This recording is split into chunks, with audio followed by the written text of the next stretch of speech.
Okay, everybody can hear me okay, right? Declare, okay.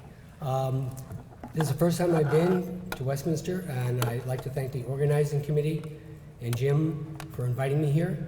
It looks like a great conference that you're going to have over the next 2 days. I'd like to thank Jim for the kind words, and I'd also like to thank him for this jacket he lent me. Because my jacket is getting a free tour around the United States on United Airlines. So, at least that's what I think it is. We're not really sure. But thanks for the jacket. My wife was very upset that I might not have a jacket. So, anyway, so is this thing up here yet? As soon as we get our technology, we'll be okay. What I'm going to talk about today revolves around the next generation science standards, which, how many people are familiar with NGSS? Okay, probably, okay. So those are a new set of standards that came out in 2013, and the acronym is NGSS, but stands for Next Generation Science Standards. And I have some concerns about it, especially with respect to the areas that Jim mentioned I'm interested in inquiry and nature of science. And this title, I like titles, eventually will make sense when I get to the end of my talk. If it doesn't, then it's a good thing my talk is going to end. But anyway, the title is The Ends May Justify the Means, but the means should never become the ends. And as Jim mentioned, I'm a former high school teacher, biology teacher, and some chemistry. I've been in the science ed profession for over 30 years, and I love science and I love kids. This first picture up here is two of my grandchildren, and that's another grandchild. So I have three, and we're trying to get them to love science, but young kids are extremely curious about the world and where they live, and it's not hard to get them excited. And somehow over the years in schools, we get students intimidated by science, we get them scared of science, they take the minimum science that they can, and it's unfortunate because those are future voting citizens, and the general public out there doesn't have the highest attitude about science as well. And it's unfortunate because every day our world becomes more scientifically and technologically based. A lot of the decisions we make need some understanding of science so you can make an informed decisions. Scientists disagree a lot. This gets portrayed in the newspapers, on TV, and the public very often has to react and make decisions about their personal life, what they eat, and what they do, and what's right for the environment. And so science is critical, whether we like it or not, and my emphasis has always been on the public understanding of how science works and what implications that has for the knowledge that fills our science textbooks and the science that we hear about every day. If you go to Washington, D.C., on the rotunda in the National Academy of Sciences, there's a saying there. The what is science, I put that in there, but what's on that ceiling is one possible answer to that question, which I'll let you read for a second. It seems a little bit militaristic, but it's a pretty standard definition if someone asks you what science is. Okay? And science is an interesting thing because we recognize it, but if we're asked to define it, it's not so easy to define.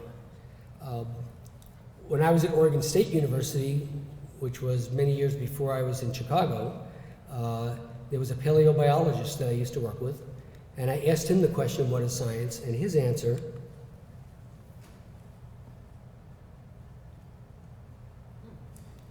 was a little bit different than the first one you saw.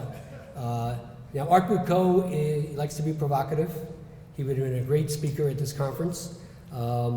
He tries to get people jazzed up by using things like lies and deceiving the public, but he's just trying to get people to understand that science is not as infallible as many of us believe, and that scientists do the best they can with the data they have, and they make inferences from that data. And that's what he's really trying to say here. And those inferences are what we use to describe how the world works and all the phenomena that we see, how they work. Okay? But he doesn't mean that we're lying. Okay? If I were in a classroom and I was asking my students what is science, or I'm working with a group of teachers and asking what is science, I might show those two quotes before, but really what I focus on is there are three parts to science. The first one we're all familiar with, it's a body of knowledge. You pick up any science textbook, chemistry, biology, general science, physics, and the pages are filled with the current knowledge of science. The new standards call the main foundational knowledge disciplinary core ideas, and then they have these overarching or integrating ideas called cross-cutting concepts. Things like equilibrium, things like homeostasis, things like osmosis, and so on. And you're filled with things called theories and things called laws, and it goes on and on. I'm not going to spend a lot of time talking about that today because the main interest I have is in this second thing up here, and the third one which I'll reveal in a minute, how science is done. That traditionally has been called science inquiry. In the new standards, it's called science practices. It's the things that scientists do to answer their questions and to develop the knowledge that fills the textbooks. Now, the way that science is done has implications for the end product, which are the knowledge, the theories, the laws, the concepts that fill the textbooks, and that's known as nature of science. And that talks about the characteristics of the knowledge, which are directly derived from how the knowledge is developed. So it's things like all scientific knowledge is subject to change. It's never absolute. Scientific knowledge is partly a function of observation and inference. Scientific knowledge is empirically based.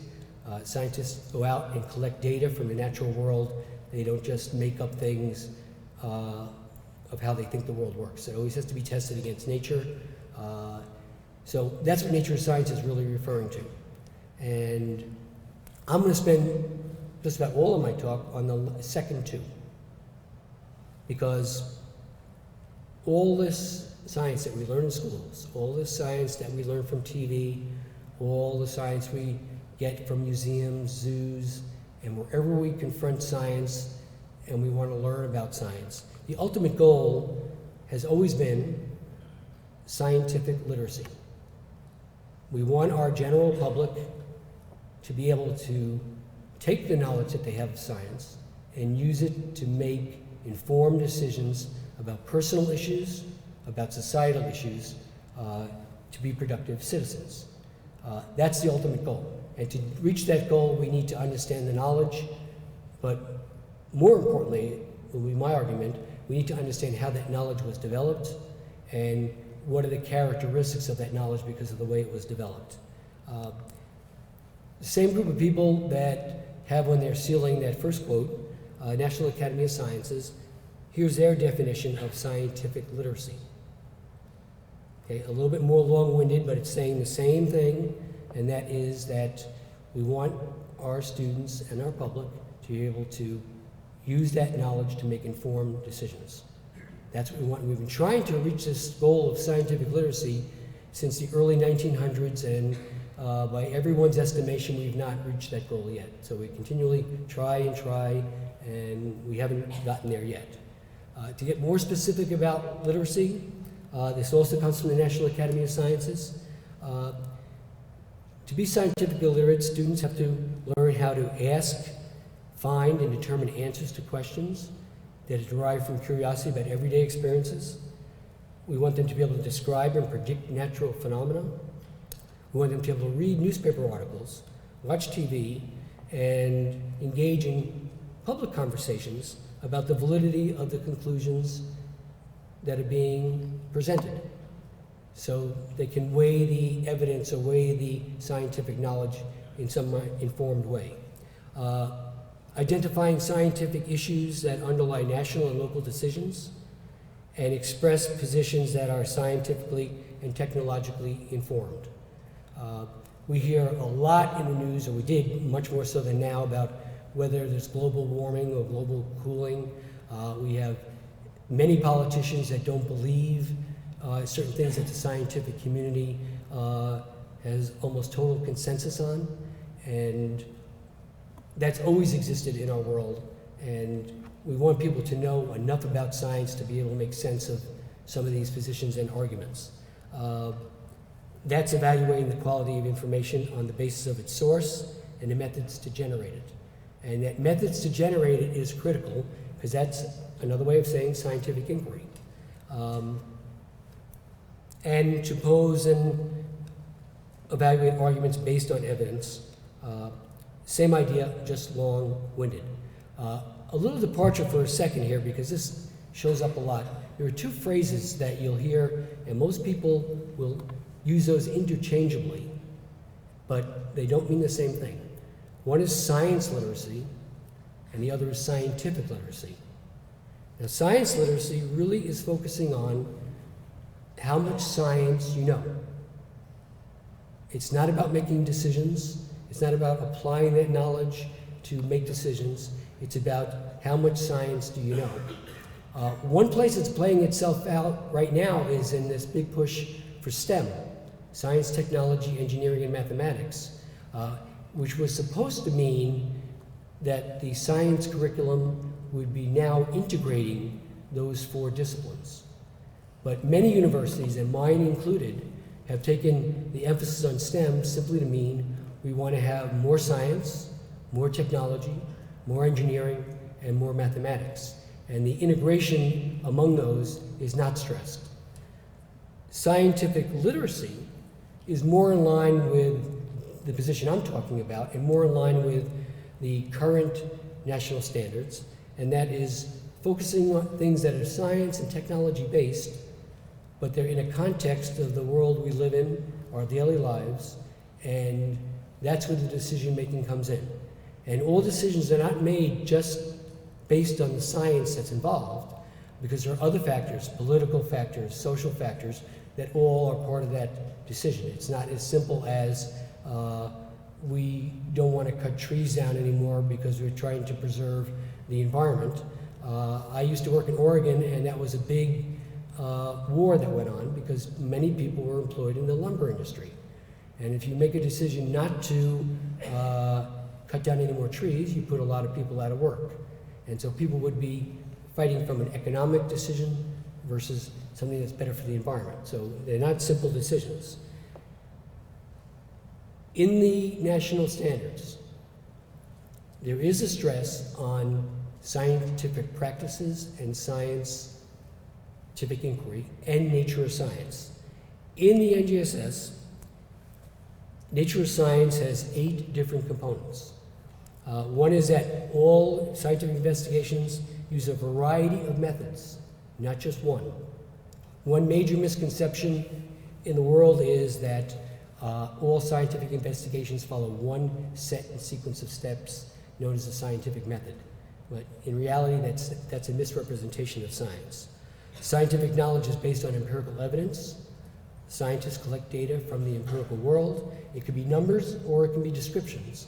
Empirical just means observations of the natural world. The knowledge is open to revision in light of new evidence. So no scientific knowledge is viewed as absolute. It changes. There are many examples of that. You know, we used to think the Earth was flat, now we don't. But there are many other more subtle examples where the knowledge of science has changed. Up to 1956, and I just learned this a week ago, we used to believe that human beings had 48 chromosomes. And I just found that because I was reading an old science textbook from 1929 that was used in the New York City school system, and they were talking about 48 chromosomes. And I'm saying, what is that about? Because we all were born and raised in the idea that there were 46 chromosomes, and that's what we still hold to. But it wasn't until 1956 where we changed from the idea there were 48, and now there were 46. And it was because of advancement in technology and being able to identify and actually count the chromosomes. Sometimes technology is not involved, it's simply just reinterpreting the same data, and then we have a different view of how things have worked. We used to think that dinosaurs were closely related to reptiles, now we believe they're more related to birds. And there are many, many other examples. Models, laws, and theories are critical to science. They help explain or provide a framework for the world in which we live. Scientific knowledge, or one of the assumptions of science, is that there is order and consistency in natural systems. So if we find gravity here, we're going to assume it's going to be everywhere else on the Earth, rather than every location being different. Science is a human endeavor. Now that's something that is pretty vague. It means a lot more than humans do science, which is true, but because humans do science, it has limitations, it has biases, it involves creativity, it involves imagination, it involves all those human characteristics, because science is done by humans. I skipped over that bullet, science is a way of knowing, which is another very vague term. What does that mean? And part of it is that the way science is done is different than the way other disciplines are performed. And science addresses questions about the natural and material world. There are many questions that are not answerable through science. What is love? You know, what is good, what is bad? Those are not scientific questions. When we talk about science practices and scientific inquiry, it can be vague. And people have written books about this. And even the standards, whenever they mention it, they often come out with an addendum redefining what they meant by it.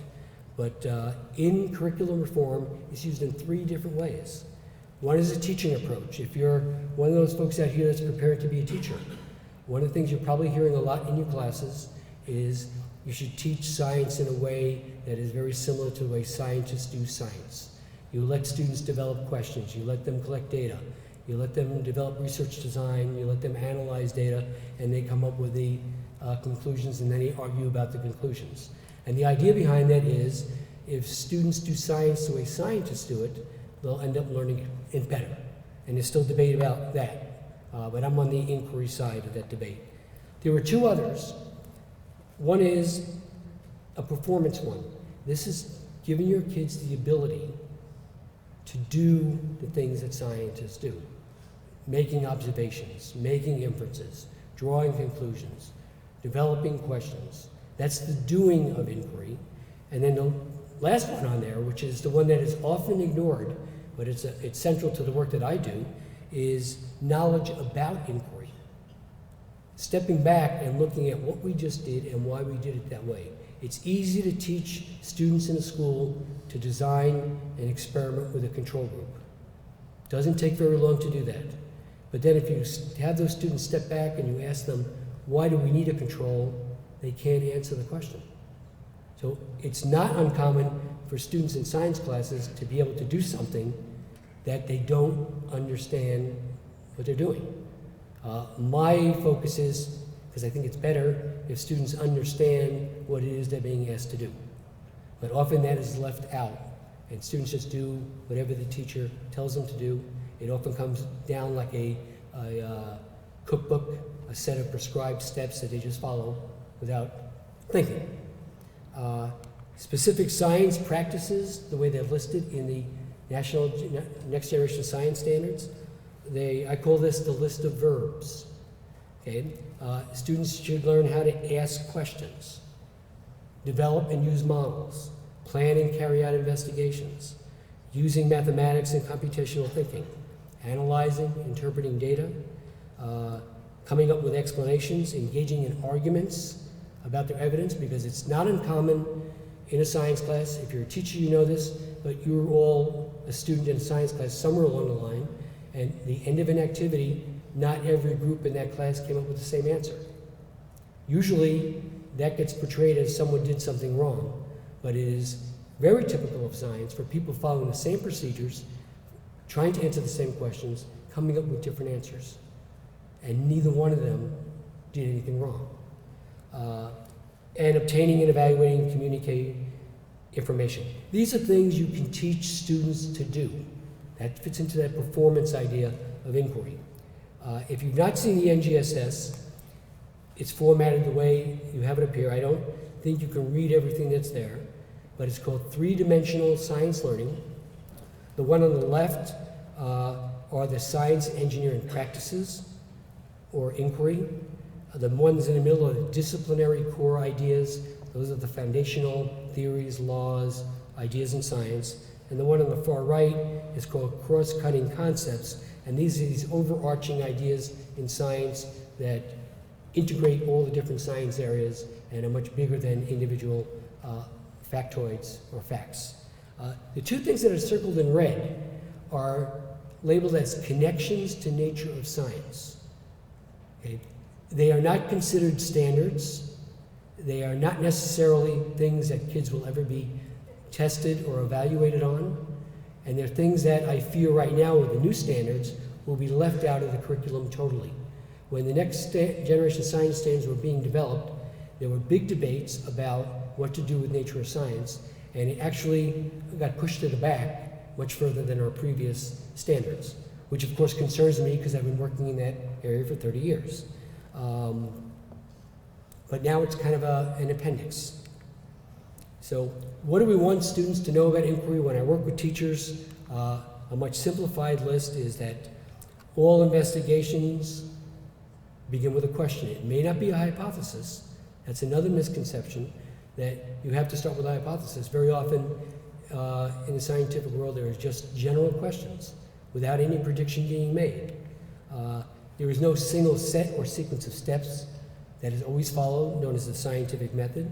We're not saying the scientific method doesn't exist, but it's not an accurate representation of all science. Inquiry procedures are guided by the question, which is why we have to start with a question, because that guides your investigation, it guides the data you collect. And as I said before, all scientists doing the same things, trying to answer the same questions, may not get the same results, because they're people and they interpret things differently. They focus on some data and maybe not all the data. Inquiry procedures can influence the results.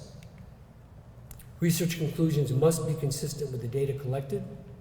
I often had students say, what are your conclusions? And they would say, we have none, we didn't get what we were supposed to. And I would say, what do you mean you didn't get what you were supposed to? You got whatever the data you had. The data are what the data are.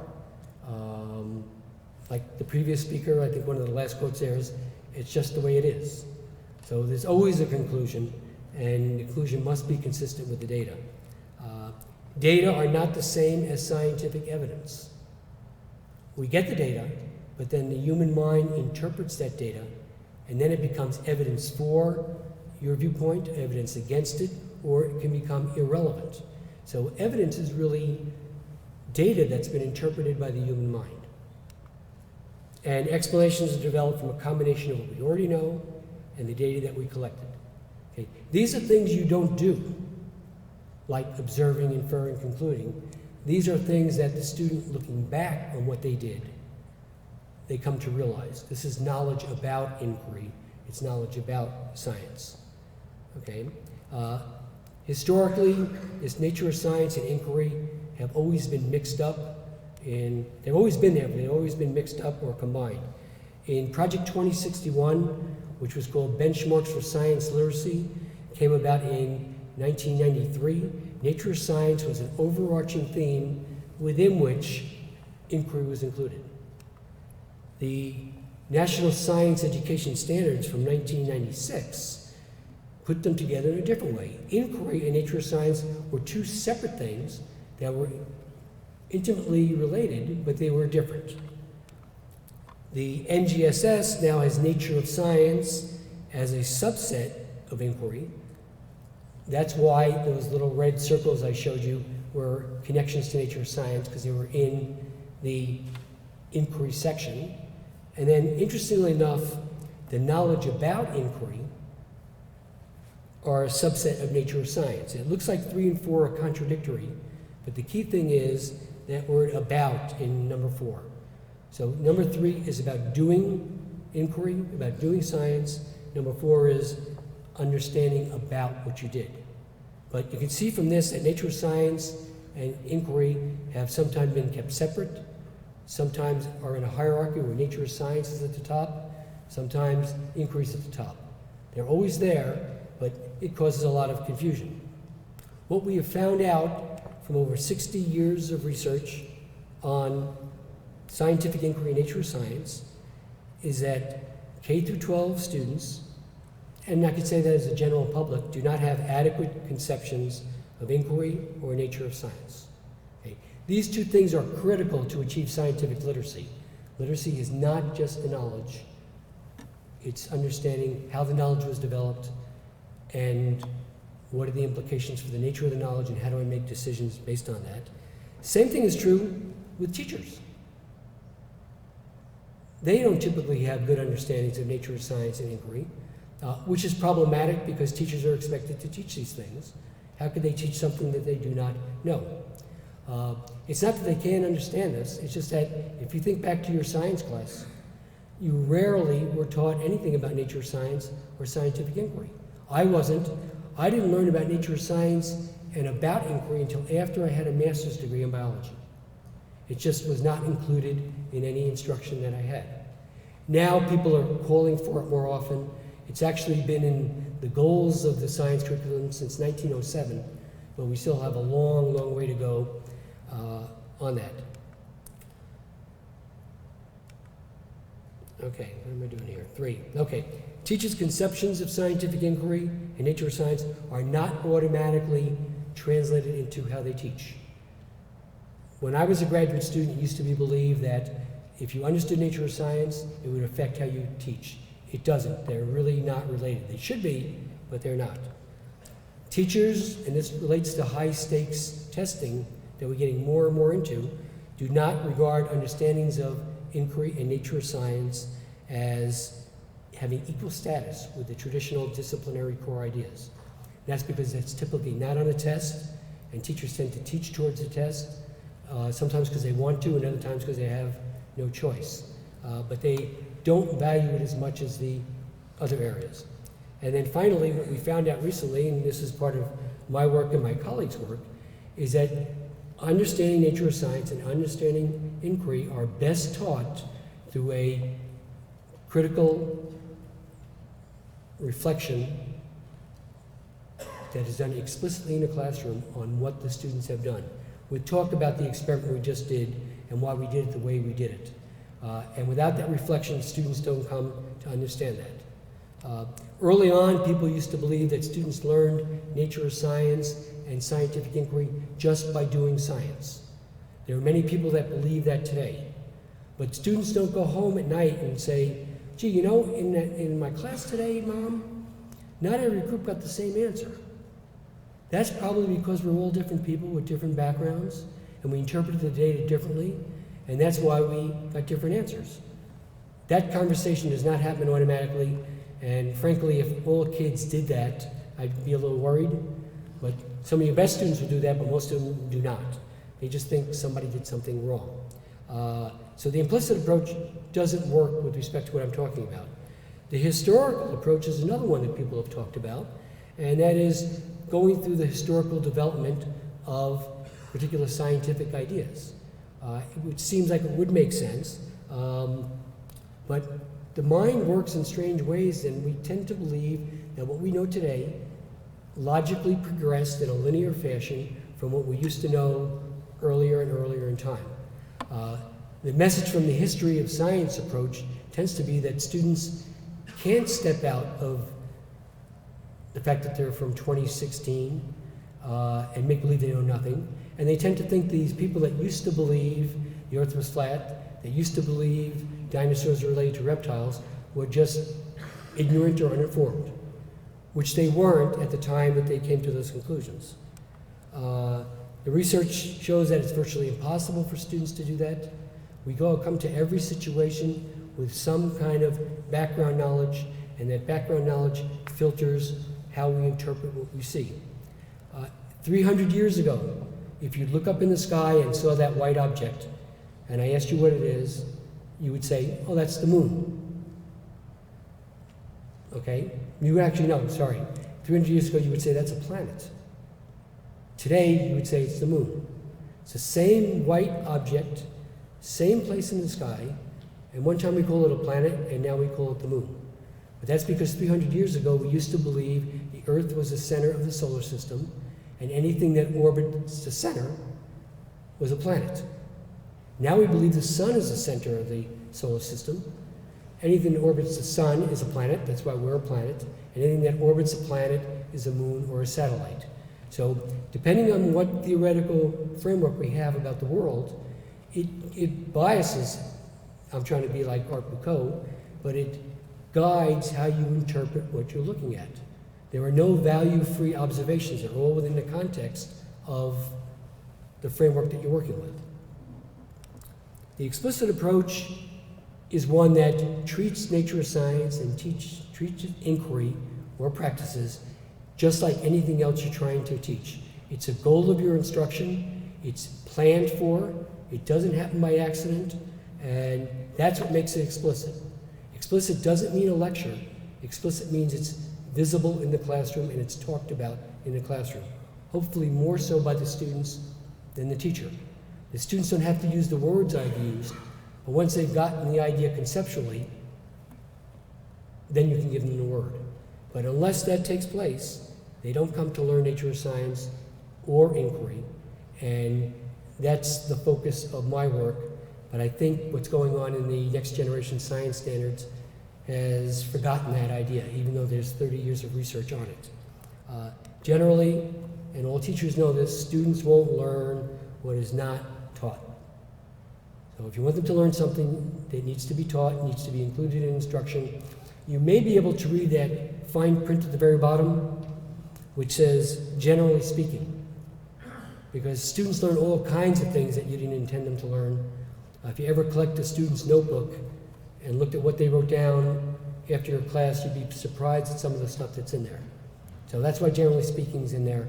So don't ask me later that unless you definitely talk about it, kids won't learn something that you didn't intend. They do that all the time. My big summary points, though, are these. Doing science is a necessary platform for learning about scientific practices and the status of scientific knowledge.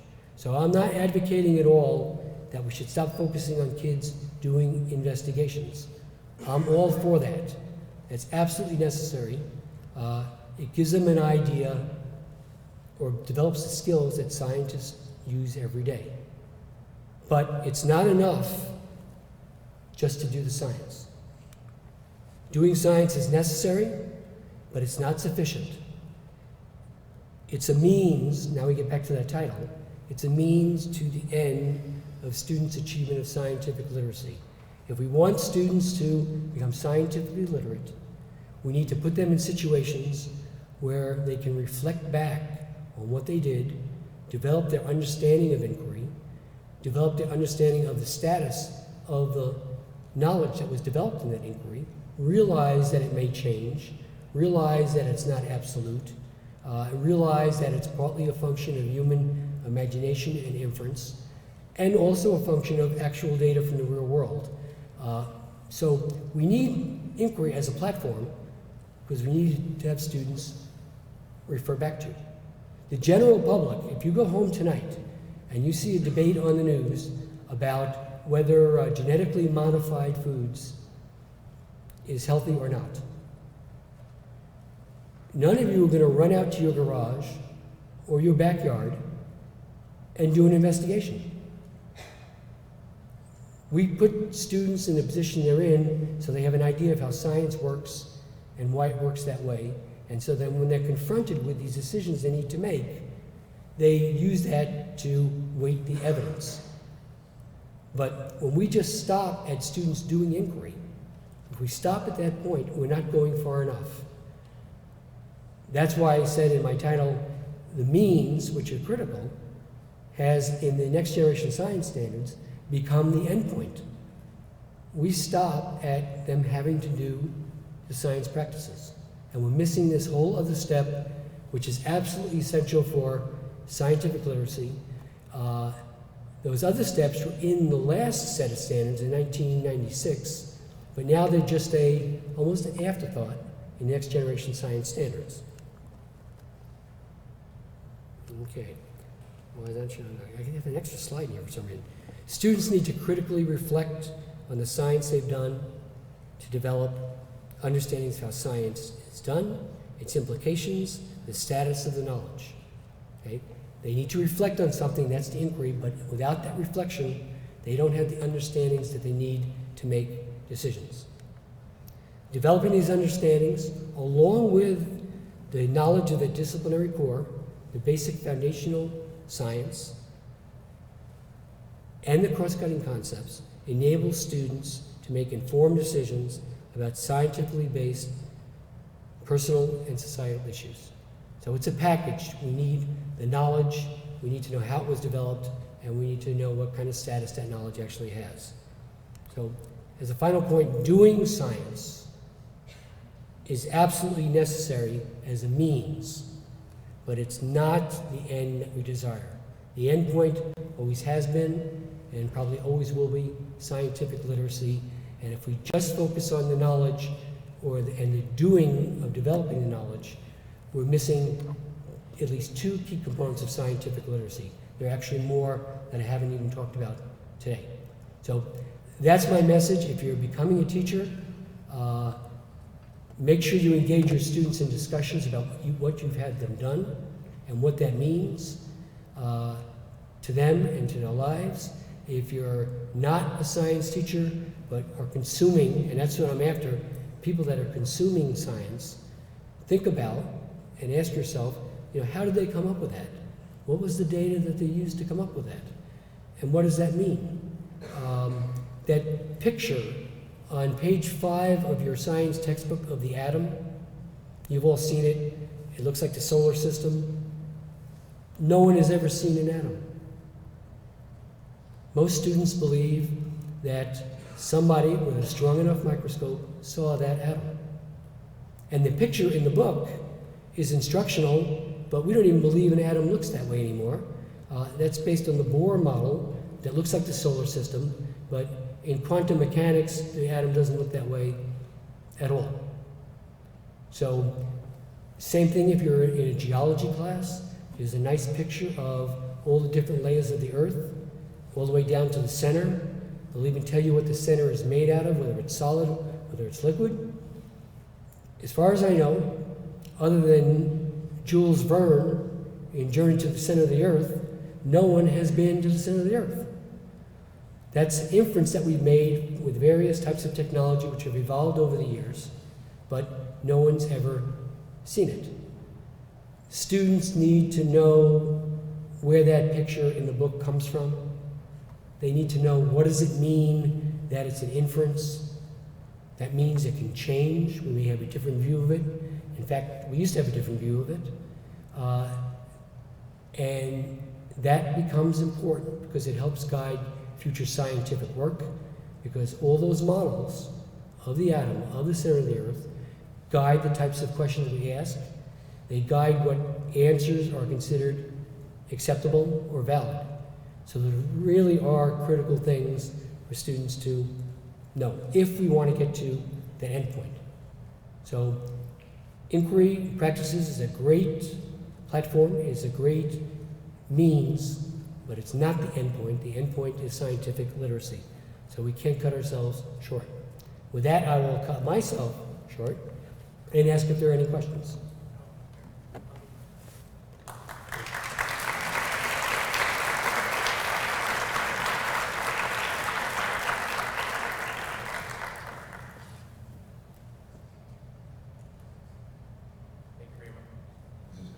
Thank you very much, Dr. Lederman. If anyone has a question, come on down and we can take your questions one at a time.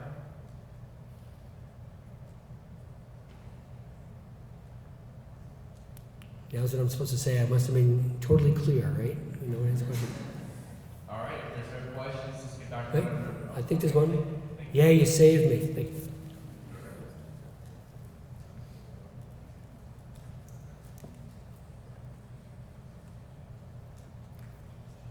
Thank you for your talk today. I thought it was very interesting.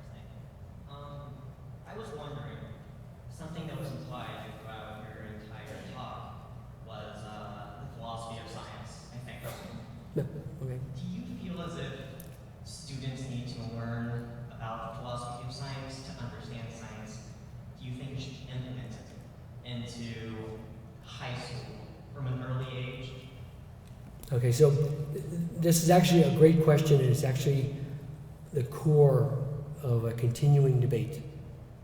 So I'll tell you what the debate is, and then tell you where I stand on this debate and why I stand the way I do.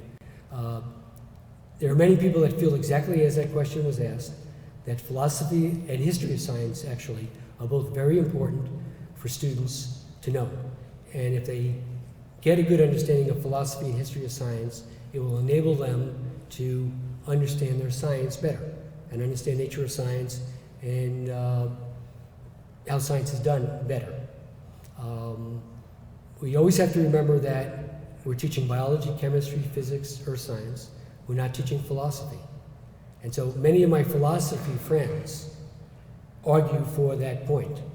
You know, we need to have more philosophy in our science classes. What often happens is the people on that side of the debate have no experience in the classroom, and they make recommendations for what kids need to know that are not developmentally appropriate. And so some ideas about philosophy and science, some ideas about history of science are good. Kids love history of science because it's telling a story and showing how science is human. And I used to use it as a way to engage students so I can more easily get to my end point, which is what I wanted them to learn. Philosophy of science can get real confusing to kids. Okay? Philosophers will tell you that, that chair over there is really just an inference that my mind has made up. It really doesn't exist. All that ever happened was I had charged particles going in and out of my nerve cells, and then my brain interpreted it to be what we would all agree is a chair. Well, if you tell a 6th grade student stuff like that, you're going to confuse them because to them that's a chair, and it's absolutely there. So I usually am on the side of consider the audience, how old are they, what are they capable of understanding, and use that to the best of your ability. And we fight, my biggest detractor is a good friend of mine actually, but we've never agreed on anything. There's a guy named Mike Matthews from Australia, who's a real historian, philosopher of science, and then myself and my colleagues are on the other side of that debate. But it continues to rage on, and it differs from country to country.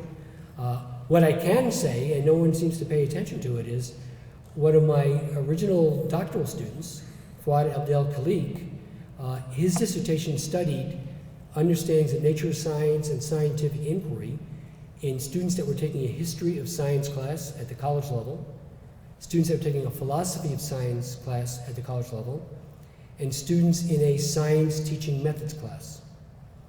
And what he found was the students in the history of science and the philosophy of science class did not understand nature of science. They understood history of science, they understood philosophy of science, but not this educational outcome that we call nature of science. And so that data is out there, it won awards, but people, science educators are human just like scientists. We have these ideas that we try to push, and we just ignore the things that go against it. But that's an excellent, excellent question. Okay.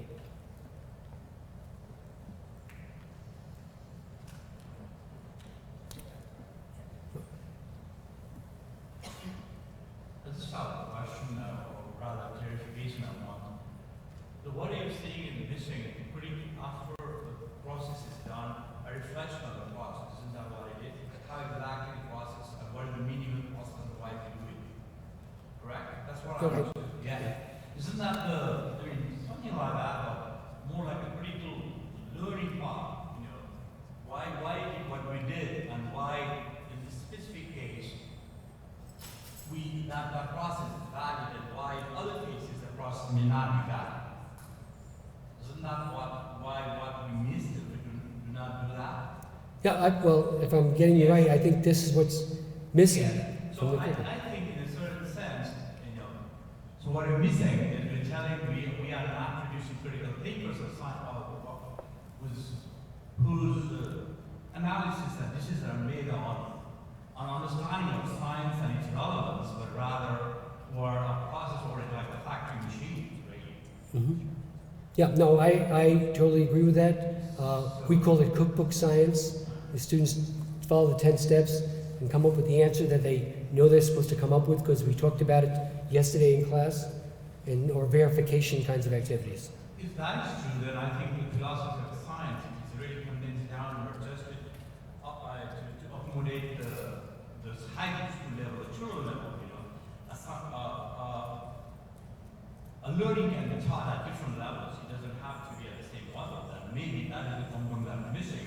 Rather not in abstract sense like what we teach in college or a university, but rather at the level of the students that we can explain, look, this is a part of critical thinking we really need to learn besides learning how to perform that. Yeah, no, I agree with that, and a couple of things in that statement. This is something that is done K through 12, K through 16, because it should be in college classes as well. You can couch it in terms of critical thinking. We are critically thinking about scientific knowledge and how that knowledge is developed. And it leads to a better understanding of that knowledge. If we realize that that picture of the atom is a model derived from data that's collected, that's a better understanding than thinking that that's what it actually looks like. So I believe that we can start very early and go all the way through college. One of the bad things about the elementary curriculum in this country, when they tried to teach more process skills or more thinking skills in the early grades in science and didn't focus on the foundational knowledge, just wanted to focus on thinking skills, kids used to do a lot of hands-on activities, but they weren't thinking about anything they were really doing. So those curricula of the 1960s and 70s really were never successful. Now we talk about hands-on and minds-on because students have to be thinking about what they're doing. So just manipulating things is not inquiry. Inquiry involves manipulating things to collect data, but also thinking about what you've done and how that could influence the results that you're getting, and are there any other alternative explanations. And I think teaching science the way we do, it does not foster critical thinking. It really doesn't. And critical thinking is another battle cry that you hear from many educators, and that's around the world as well. My wife and I get called upon to go all over the world to help their students develop critical thinking skills, because nobody really feels that their country is really doing a good job with those kinds of thinking skills, although everybody values it. Everybody values creativity, everybody values critical thinking. We're still trying to figure out how to facilitate that development a lot better than we are.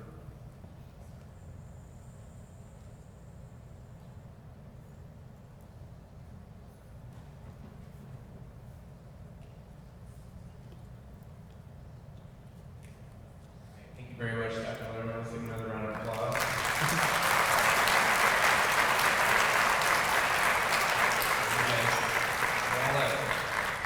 One of the best, if not the best, in science education, and it's been an honor, Dr. Lederman, and we all have an opportunity. 1:30, we'll be doing a smaller breakout session, which will be a great experience as well, all of you.